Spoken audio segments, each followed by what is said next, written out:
All right, everybody, welcome back to the Weekend Interview Show. I'm your host, Philip Drew, Administrator. Our guest is Greg Palast. He is the author of The Best Democracy Money Can Buy, which has been on the New York Times bestseller list for 21 weeks.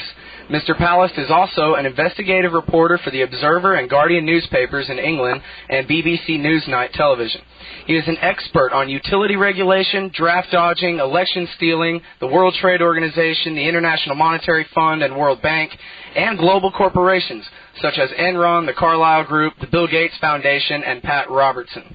He has also written about recent coups and other regime changes in Argentina and Venezuela. You can look him up at gregpalast.com. Welcome to the show.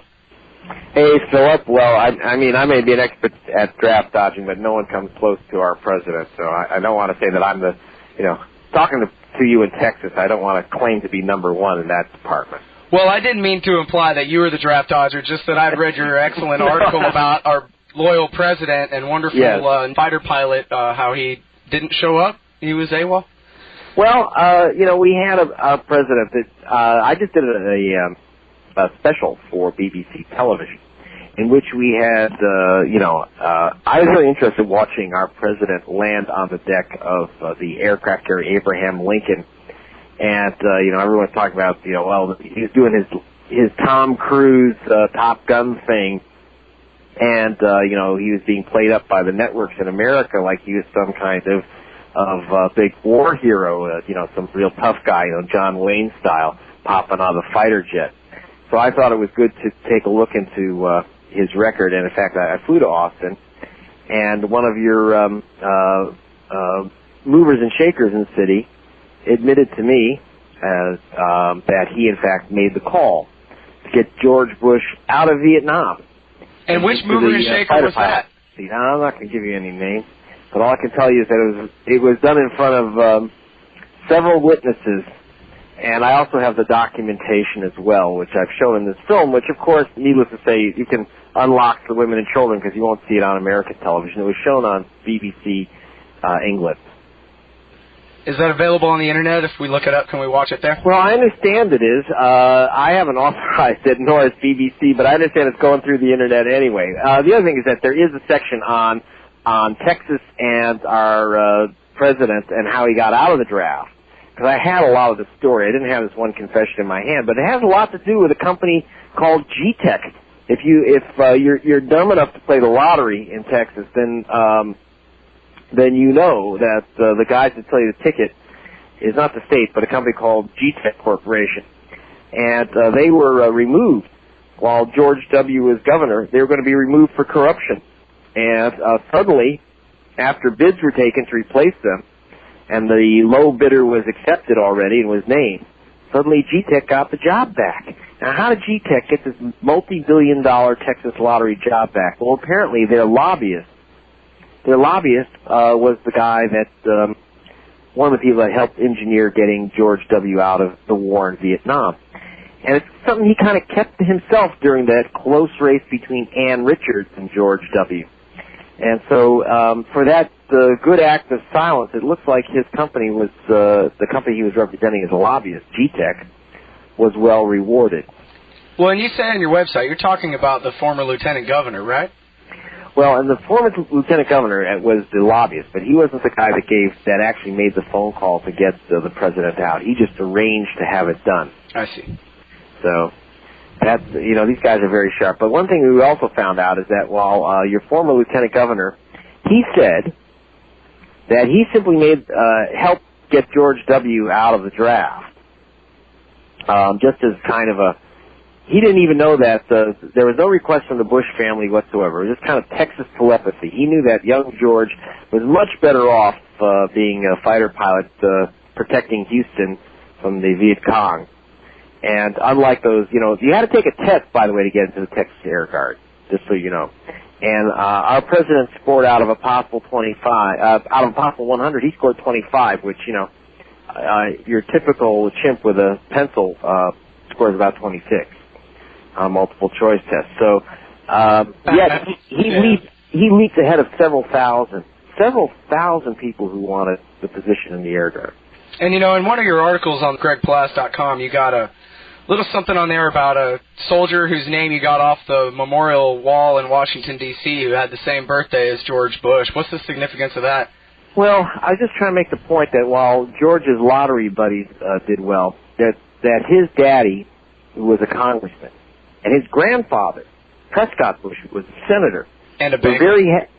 We're very happy to send other men's sons and grandsons to Vietnam.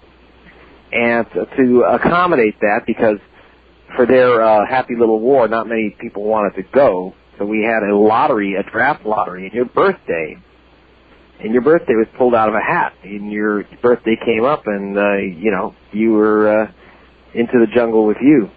In fact, and of course, needless to say, that was the period in which we still had affirmative action programs. That is, black people and brown people were sent first.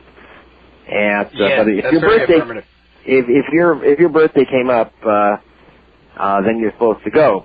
And I noted that I went and visited the Black Wall, and there are something like 24, 25 kids, and they were kids really, who had the same birthday as George W. And they went, and they didn't come back. So that's how I found the names on the wall. I had their birthdays. It was the same as George Bush, which is he's born July 6th. So there you go. I mean, so that's the heroic stuff. But, that's all right. We've got some other, so what else is on your mind? Well, I was just about to say, now that we got the moral credentials of our illustrious leader out of the way here, the real reason I brought you I don't want anyone to get the idea that I think that our president is a chicken poop coward who just sends other people into harm's way. I don't want anyone to get that impression. You don't want that impression to get? No, I absolutely don't want people to recognize him as a cowardly liar who sent other people in to get his oil. I'm sorry, sir. You're failing miserably because that's the impression I got over here on there you go. See, that's what happens. I'm sorry. That's what happens when you talk about the facts. Yeah, I know it.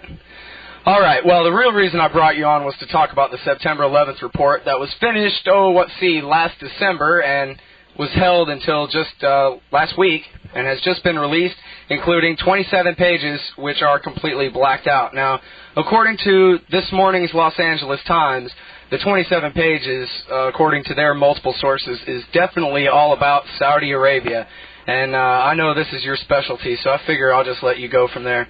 Well, yeah, actually, if you read the title chapter of the book, that is the best democracy money can buy, there's a subchapter called "Did Our President Spike the Investigation of Bin Laden?" It is based on reports I did for BBC Television Guardian papers. What you're reading now in the New York Times, and what you just mentioned, the Los Angeles Times, and finally in the congressional report, which they don't want you to read, is that the money for Al-Qaeda and the other terrorist gangsters came from our supposed good buddies in Saudi Arabia. It was a little embarrassing given that our president said that Saddam Hussein had funded Al-Qaeda. We haven't seen one bit of evidence, so, I mean, I guess it's embarrassing because it looks like we invaded the wrong country. But Saudi Arabia is our supposed friends. But this is where the money for Al-Qaeda has come and the other terrorists. Now, why were those 28 pages blacked out or 27 pages blacked out of the report? Is it and according to the Bush administration, is to protect intelligence sources? Well, intelligence is the wrong word. Things have been pretty stupid, as a matter of fact. And so it's not to protect sources. It's to protect our government and our president from a bit of embarrassment, because it's not just any Saudis which are under suspicion. There are particular Saudis which have been tracked and followed by European intelligence. Those same Saudis you can trace back, obviously, to Saudi Arabia, but also to a place called Midland, Texas, because these are the people that backed the oil career of George W. Bush. Explain that. Well, for example, Bush is a guy who, look, he's, as one oil man put it to me, he's a member of the Lucky Sperm Club, born with an oil well in his mouth. On the other hand, he had a penchant for drilling dry holes into the Texas desert in Midland. That's no way to make money. No, but it's a way. You're right. It's a way to pour money into the dirt. So he ran through his uncle's money, ran through his grandfather's money, and his father was too smart to give him to give him his own from Pennzoil, which he founded. And his own company called Arbusto, which was going busto, suddenly got money from a guy who was the financier for the Bin Laden family in America. Then, but still Arbusto and Bush exploration were sinking fast, so they were bought out on extraordinarily favorable and surprisingly favorable terms by a company called Harkin Oil. Harkin Oil itself was saved by an infusion of cash from Saudi Arabia, a guy named Sheikh Baksh. Like shake and bake, so Sheikh and Baksh. Okay, Sheikh Baksh. Sheikh Baksh is the guy who suddenly out of nowhere took this little company Harkin and gave them a bunch of money. They still were a bunch of losers, but suddenly their stock started rising because they got a deal to drill oil in the Persian Gulf from the government of Bahrain. Now that's beyond extraordinary because dry hole drillers don't run around getting giant offshore contracts in the Persian Gulf. In fact, the contract was originally going to go to Amoco Oil. Suddenly they picked this out-of-nowhere company, Harkin. And I do have to grant Dallas Morning News for uncovering the game that this little company, Harkin, had hired up the son of the president of the free world, mainly Mr. Bush, or the young Bush. And now, so you got all this Saudi and Gulf money, which turned George W. into an oil millionaire despite the fact he never found oil. Now, we have to be very careful. The Bin Laden family, Sheikh Baksh, and by the way, here's a little bit for you. I have 2 confirmed reports of intelligence agencies naming him as a prime suspect in the funding of Al-Qaeda. Nice. Now, here's the deal with that. Number one, Baksh and most Saudi royals like him do not like Al-Qaeda. Al-Qaeda is trying to overthrow their little operation in Saudi Arabia. What it is protection money. We'll give you your cash and you run around Uzbekistan and leave our yachts in the Mediterranean alone. Stay out of Saudi Arabia. And it looked like the Khobar Towers attack in which 19 American servicemen were killed by Al-Qaeda in Saudi Arabia. Which we blamed on Iran. Yeah, I don't know where Iran came to the package. In fact, by the way, that's interesting. I've seen the FBI report by one of the perpetrators who, here's a good one. Did you know, not many people realize one of the perpetrators of the Khobar Towers killing was arrested in Canada, extradited to the United States of America, and we let the Saudi Arabians take him back to Saudi Arabia. It's true, they threw him in a dungeon. But isn't that the one where a woman said to Clinton, "You suck," about that at a conference, and he had her arrested by the Secret Service and held overnight?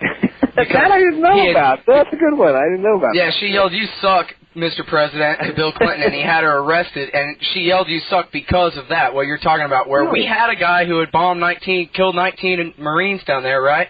And we turned him back over to Saudi Arabia. Oh, but you know why? You know who got him back to Saudi Arabia? Is a guy named Vernon Jordan, who was the procurer-in-chief at the time. Vernon Jordan, not Vernon Jordan, the good friend and personal lawyer of Bill Clinton. Or someone who looks a lot like him with the same name, right? Exactly. Right. He was the guy who did the fix on that.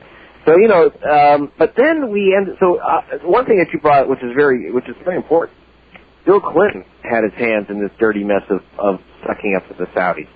However, as I say in my book, Clinton had one eye closed, and then Bush closed the other.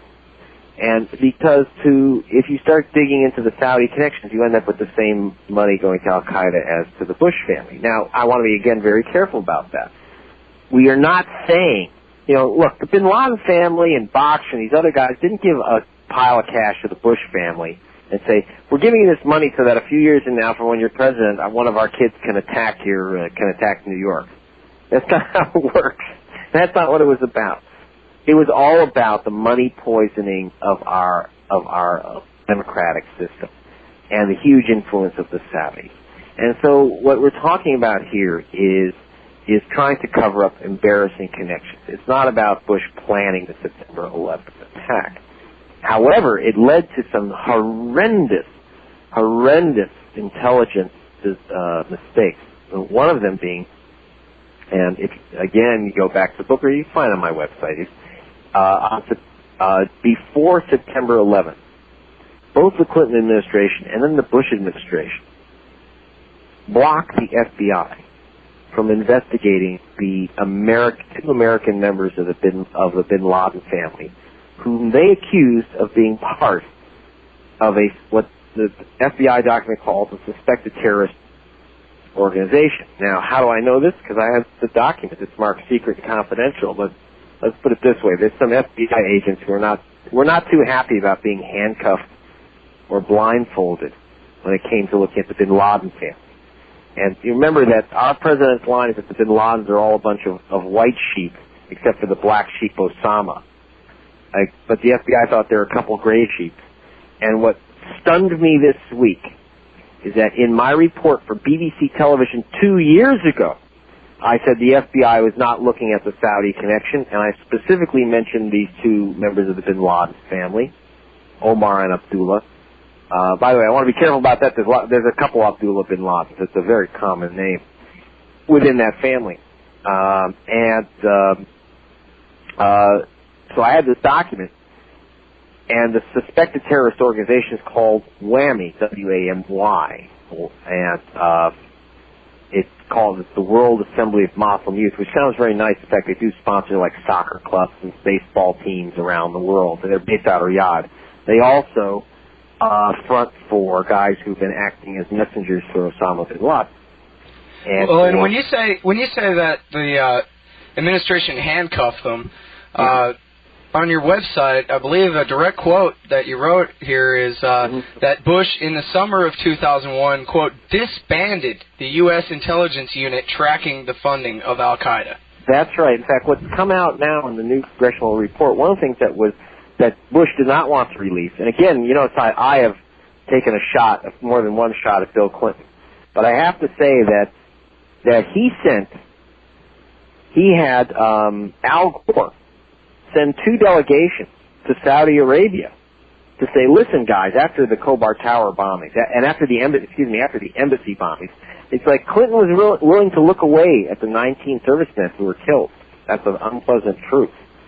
But when they bombed the embassy, he said enough is enough, and he sent two delegations through Al Gore to Saudi Arabia saying, here's a list of the royal maniacs who are giving money to Al-Qaeda and the other terrorist fronts. Now you knock it off.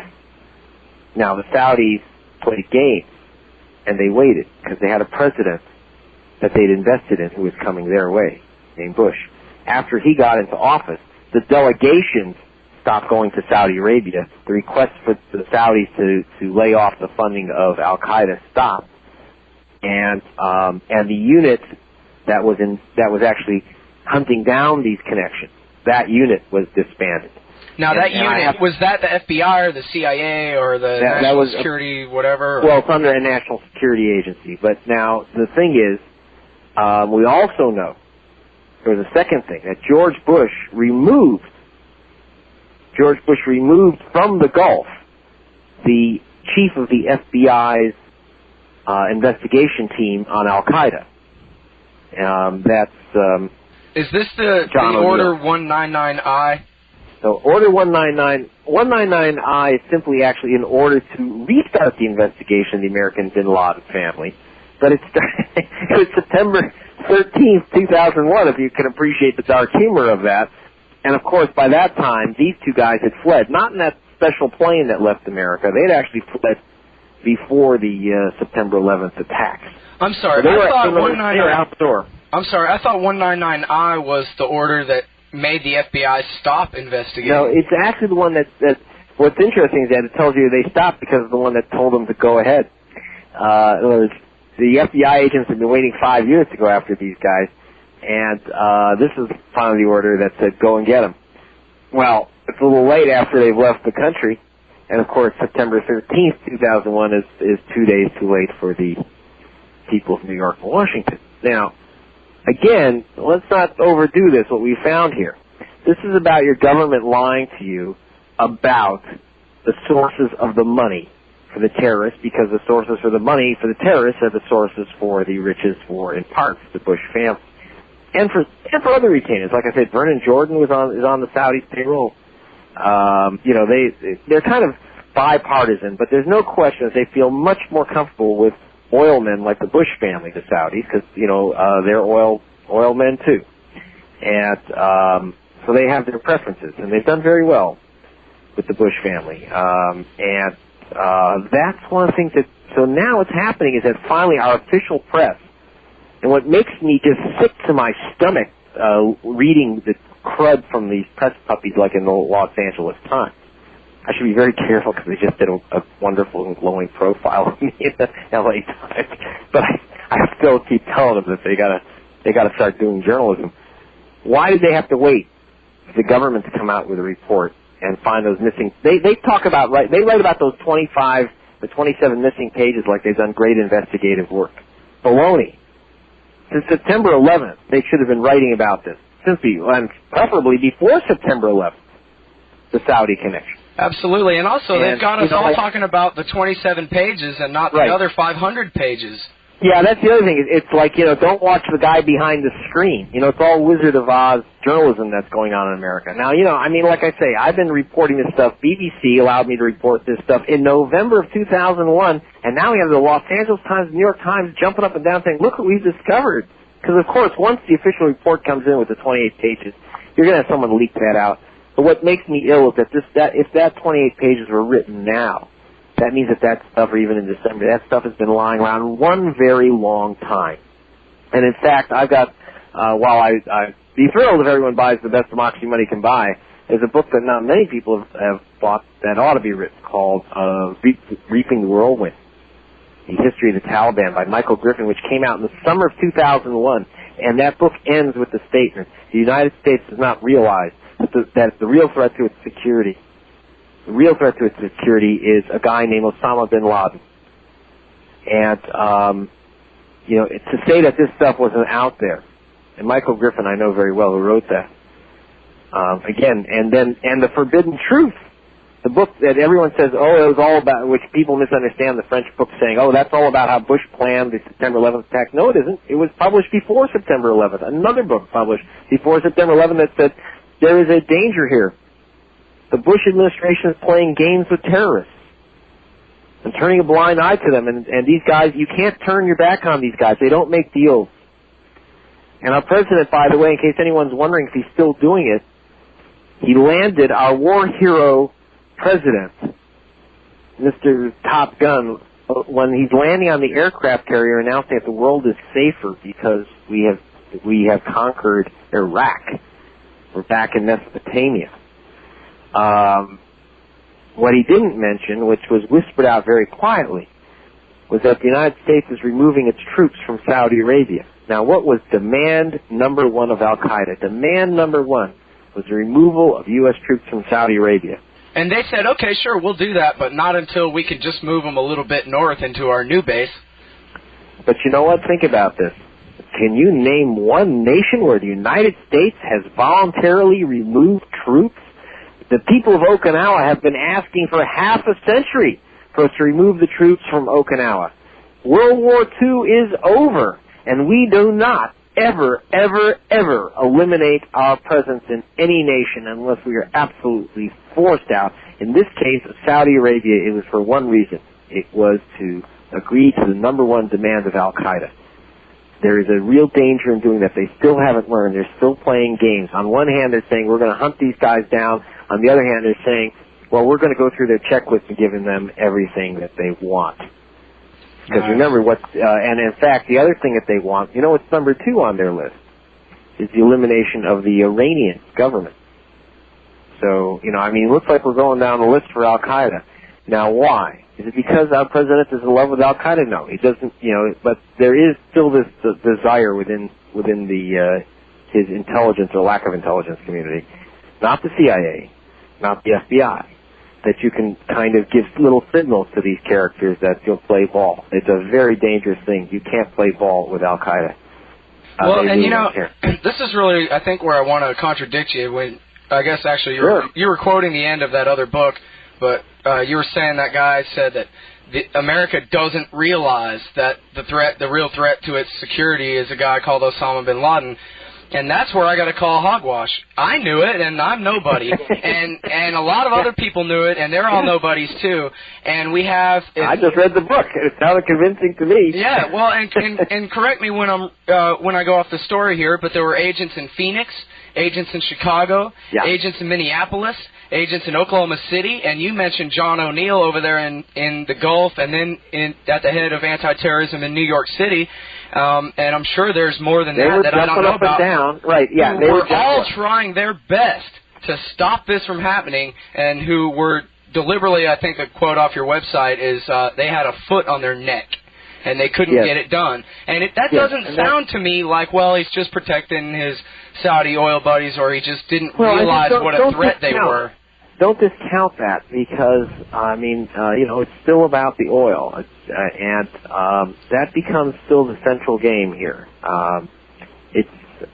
For example, to underscore the importance of the oil, when I just received a document, which again, I have credit to the Wall Street Journal, probably the only rag you can read in America. The Wall Street Journal also got this document. It's a 101-page document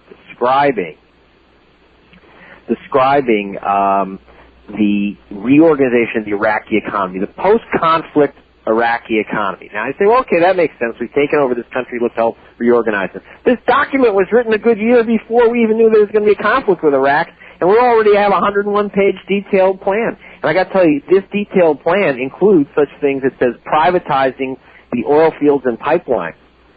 That means selling off Iraq's oil. Now, I remember 2 days, March 17th, I'll even give you the dates. The President of the United States told us, and then he said, I want to speak to the Iraqi people. Now, you got to remember that our President said, probably Dick Cheney didn't tell him that the Iraqis speak Arabic, but that doesn't matter. I mean, he turned to the Iraqi people and said, one thing I want to tell you, he didn't say, by the way, don't shoot our kids because they're here to liberate you. Instead of saying, don't shoot at our soldiers, he said, do not destroy oil wells. That's a quote from our president. Yeah, and about the soldiers, he said, bring them on. We got plenty more where that came from. Yeah, right. And when it comes to soldiers, he didn't have any problem. Then he said, bring them on. He said, do not destroy oil wells, but when it comes to our soldiers, hey, bring them on. But do not destroy oil wells. But then, obviously, hearing the odd resonance of that, he added, because the oil is the resource of the Iraqi people. But, of course, he's grinning because in his back pocket, he's got this document which says, no, it ain't. So I'm not one of these cynical people that says we went into Iraq for oil. But I'll tell you this, after reading this document, Philip, we ain't leaving Iraq without it. Yeah, you definitely got that right. Well, now hang on a second. I want to talk more about that new document, or that old document that you just got about the post-war Iraq plan in a little more detail in a second. But I want to finish up here a little bit more about what the administration knew about threats from al-Qaeda before. I mean, we have all these different agents across the country warning that September 11th or something like it was about to happen. And there was something in, I guess it was Time magazine, maybe Newsweek, about the August 6th, 2001 briefing that George Bush got at the Crawford Ranch, which apparently that briefing is still classified. But they said, as much as they released about it, was that al-Qaeda is planning massive attacks, and they're going to use airliners to do it now, and hijackings. And so that immediately brings to mind, pardon me, but that doesn't mean they're going to hijack a plane and demand that the pilot fly them to Cuba. That means they're going to hijack a plane and use it for a massive attack. And this was over a month before this is just as much of the briefing as they've admitted so far, and this is a month before it happened.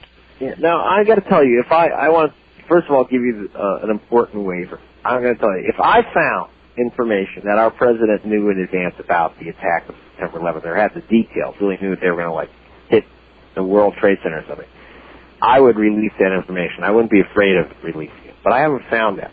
Well, he might not have had to know that specifically, though. I mean, what he had to know was that they were planning on hijacking something and crashing it into something. Well, the other thing is that, I have to tell you, in 1995, the Philippines government arrested members of Al-Qaeda, including, and they obtained a hard drive out of a computer owned by one of the Al-Qaeda suspects, who's in jail, by the way. Ramsey. Yeah, okay, and so, which was discussing a plan to hijack airliners over the Pacific. At that time, they were going to hijack them over the Pacific. and then they were going to ram them into American buildings or installations around the world. Now, so the idea, and then Condoleezza Rice, right after the September 11th attack, gets up on national TV and said, we had no idea at any point that anyone would ever dream of using an airplane as a missile. Now, why? See, the problem with them saying things like that, which are such obvious, just like, just just the bottom edge of mendacity, just complete prevarication and just, flat out fibs.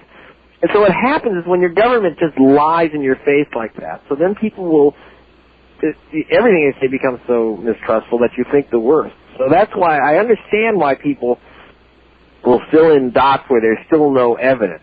But there's no question that our government has just been lying in our face. I mean, when Condi Rice says no one ever thought of the missiles, said, well, what was the guys that they arrested in the Philippines? Well, and Tom Clancy had just wrote a bestseller about a guy crashing a plane into the Capitol building and killing all the congressmen.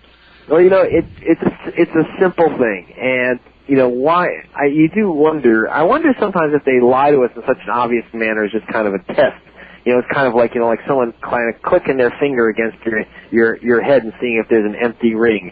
And that's what they're doing. I think that they were saying, well, let's stop the American people in the head with a couple of lies and see if their noggins just ring empty.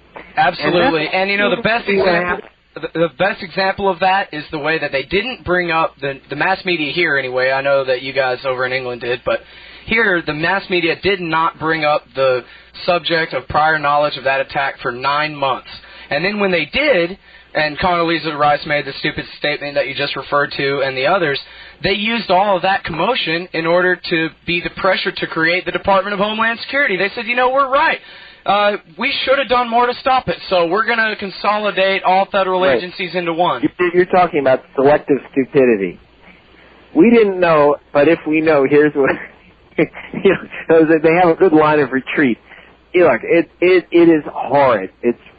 But look, so now we got the newspapers telling us, oh my God, they didn't do anything about the Saudis, but now suddenly there's all this baloney talk that we're getting tough with the Saudis, and the Saudis are saying, we want you to release the report, blah, blah.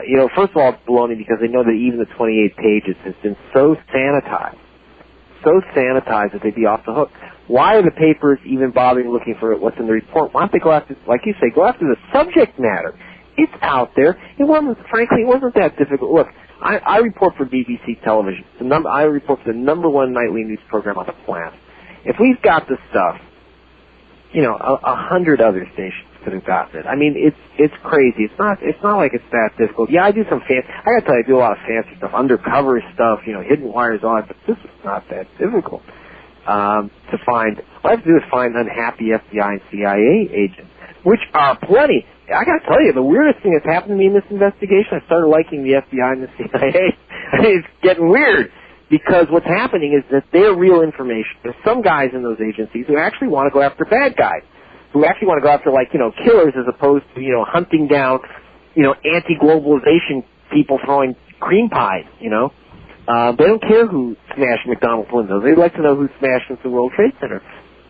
And they're being blocked because what's happening is they're sending information into the White House where it gets put into a mixmaster called the Office of Special Projects.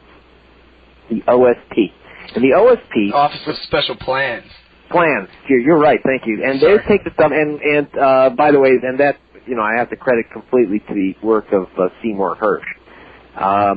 And they've got their little berserkers like Rita Katz and others who are influential there, who take material from the CIA and FBI and literally turn it upside down.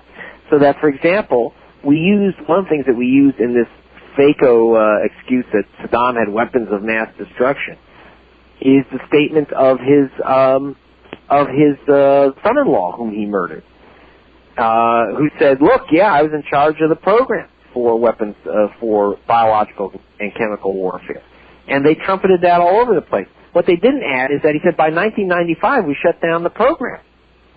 So, but what happens is that the FBI and the CIA are given the full information into the White House, or at least what they have, or at least what the lower level people can get through their superiors, because obviously the superiors don't want, they know what their bosses want to hear and don't want to hear, right?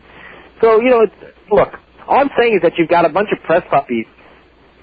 I think the best statement of all was made on my television program in England by a very sad newsman named Dan Rabb, who got on my program. He's talking to another reporter, and he said, we can't ask tough questions on USCDA. He said, I know I should. I know as a journalist I should be asking why we're sending troops hither and yon. And what I should be asking tough questions of the administration. He said, but if I did that, I would be lynched as unpatriotic. That's Dan Rather.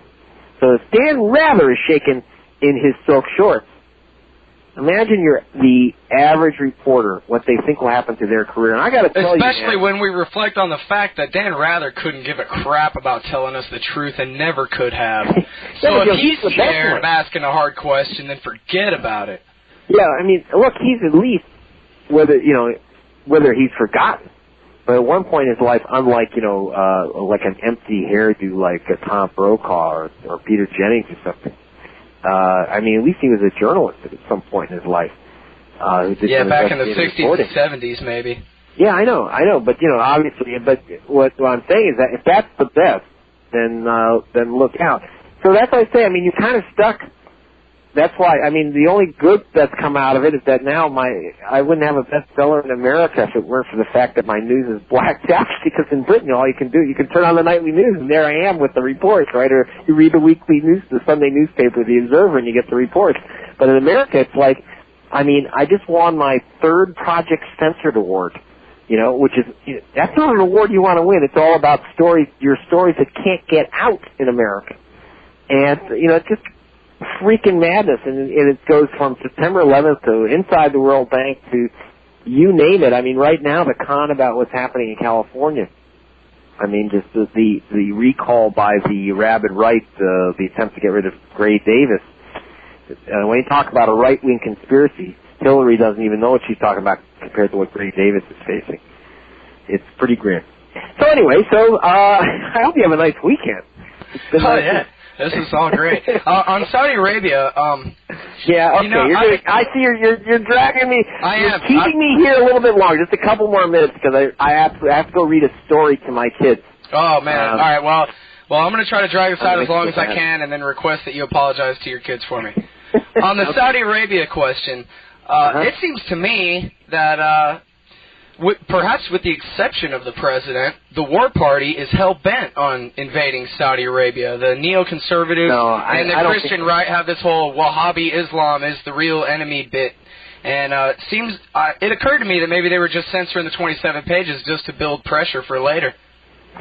I would doubt it. But don't forget that within every organization, even when everyone's brothers, you've got your little disagreements and problems. First of all, the Saudis being arrogant and creating some obvious problems.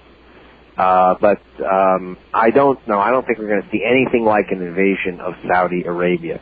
The only thing that might happen is that if Al-Qaeda succeeds in overthrowing the government of Saudi Arabia, and I do not, by the way, rule that out. Which is number 3 on their list, right? Yeah, well, number 3. If that happens, then we'll move right in. But, look, again, we have to go back to, because right now we're looking at, we've got Marines floating off the coast of Liberia who think that at the moment, we're now doing peacekeeping in Liberia as a spectator sport. Like we just float out there. I have to tell you that I'm the guy that actually went into the Clinton administration on behalf of Liberia to ask him to send in a police force so they could hold elections. And Clinton kind of turned away, and he sent, instead of a police force, which is what they asked for, he sent Jimmy Carter, God help him. And Carter being a guy I tend to call the dangerous Christian. Carter being as effective as he always was, ended up allowing Charles Taylor, the current so-called president, to terrorize his way into office. Now, what you're not reading in the newspapers is that, yes, Liberia is founded by former slaves, but it was also a democracy for 150 years. And what happened is that the United States government backed a killer berserker who murdered the president, murdered every member of his cabinet, and then Ronald Reagan gave him $500 million so he could be our spearhead in Africa against the Russians and the Libyans and the Cubans. He was our Cold War puppet, and that's why we have a civil war or something, basically roving gangs, not even a civil war in Liberia. And why aren't we going in? The answer is, well, because Liberia has yet to discover oil. Plus, you got the problem that they got to work out a deal for Pat Robertson's gold mines in Liberia before they go in. Nice. Pat Robertson has gold mines in there. And you got gold mines in Liberia and diamond mines in the Congo where he cut a deal with Mobutu. And, of course, my favorite gold miner is George Bush Sr., who had his gold mines in Tanzania. But that story's too grim for a Saturday night. You'll have to read it. Oh, man. Okay, before I let you go, I got to ask you about how Bill Clinton used Rumsfeld's company to sell nuclear technology to North Korea. Oh, I see your trick. Uh-huh. I'm pretty good at Going for the bait. Okay. That's well, right. I mean, here's the problem. He bit the bait. What you are finding is there's money poisoning in both parties. Okay.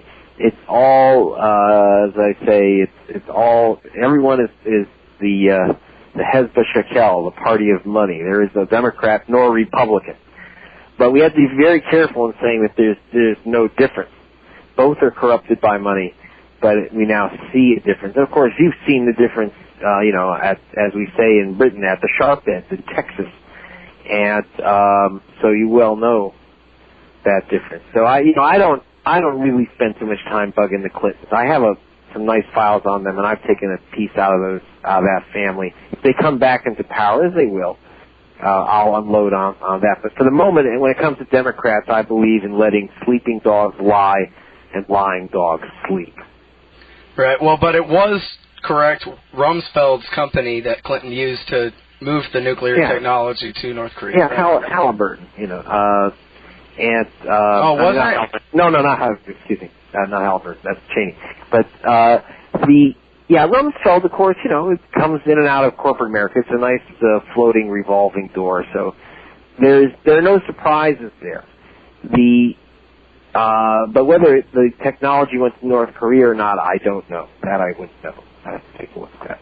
Okay, and I know, Mr. Palast, that you're in a big hurry, and I'll let you go after this one last question. They've been trying to work this out for, 70 or 80 years, and since you're a reporter over there, I want to ask you, which will it be, Atlantic Union with us or the European Union when Britain is finally forced to choose? Well, I think that the European Union will be an Atlantic Union because you have to look at the Kissinger program for the European Union, which is already going into effect. The expansion of the European Union to include Eastern European states, Poland, the Czech Republic, etc., is a way to basically give the U.S. right-wing policymakers a direct say-so, if not ultimate voting control over the European Union. So that by the time Britain comes in, we are encouraging, you have to understand, we are encouraging Britain to go into the European Union and, in fact, to even join the Euro. That way, we've got the French and the Germans in a pincer attack politically, geopolitically, and they will be outgunned and outvoted. And so I think that what you're seeing is something much more subtle, is that our encouragement of Britain going into the European Union, but a European Union which is transformed by the Kissinger plan, which is to dilute it with a huge expansion. And ultimately, the entrance of Turkey into the European Union will complete the circle. And Russia has joined NATO as well, right? Well, I mean, that could be... stay tuned. I don't know if that's going to quite happen yet, but stay tuned. Yeah, they got like a limited partnership. They can attend the meetings but not vote, right? Right, they can attend, but you don't want to make things too peaceful. You can't sell any guns that way. You got to at least keep a threat of the action going. And believe me, the Russians and the French will get their piece of Iraq. Just watch. All will be forgiven. I know they will. Enough of a nation to be spread around. That's what our president calls strategery. Yeah. Okay. All right. I got to get going, Philip. Good work. Hey, thanks for coming on. And we'll keep them honest. And if people actually want to go to my website, gregpalast.com, GregPalast. And what you can do is, if you want to hear about Dan Rather, I have a dance track, which I think is at least as fun as the book, It's the Silence of the Media Lance. You can download it at MP3. So you have something to do on a Saturday night. Excellent. And everyone listening right now, you can hear this whole interview or any of the others I've done at philipdrew.com. My friends, this has been an interview with Greg Palast. He is the author of The Best Democracy Money Can Buy, is a reporter for the Observer and Guardian newspapers, and BBC Newsnight in England. Thanks so much for coming on the show today. Thanks, folks.